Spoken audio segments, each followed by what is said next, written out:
What you're seeing here is 10 different colored wood stains stained on a 100% real piece of birch wood. I did this so you don't have to. When I was building my desk over here, I was looking all over the internet to find different colors and I couldn't find anything. I ended up going with a red mahogany from Minwax, as you can see here. But let me break down this board all the way over here. So starting from the left, we have a dark walnut. Next to it, we have an early American. And next to that, we have no stain whatsoever and just a polyurethane finish. This one over here, it's the gloss, warm gloss. Continuing on, we have red oak from Minwax, then honey from Varathane. That's the popular Home Depot brand. Minwax is the Lowe's brand. Continuing on, we have espresso. Next to that, we have Jacobean. Next to that, we have red mahogany from Varathane.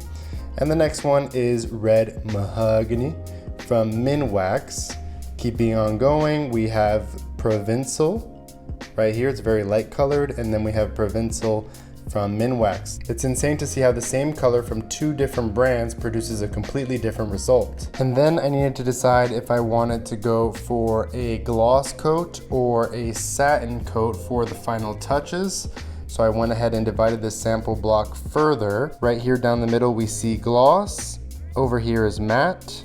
Over here is matte again. For my desk over here, I gave it 2 coats of gloss and then a final coat of matte to save some money, because I went ahead and went with the Armor Seal, which is known for being the best brand of finish, while polyurethane is more budget friendly, but I can achieve the look of this with just the final top coat. Another thing to keep in mind is that you can't really see it in the camera, but when you do pure Armor Seal satin, that's the one all the way over here, it comes out a lot smoother and is way easier to sand in between coats.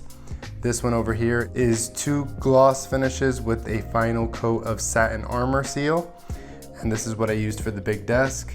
The gloss is warmer, looks a little more saturated in color. And then the block you're seeing over here is what I used to help me further decide on which color I wanted for my desk.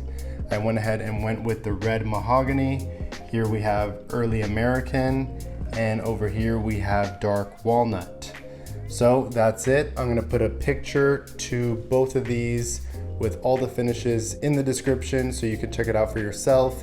Hopefully this helped you decide which color you wanted for your butcher block or whatever it is you're about to stain.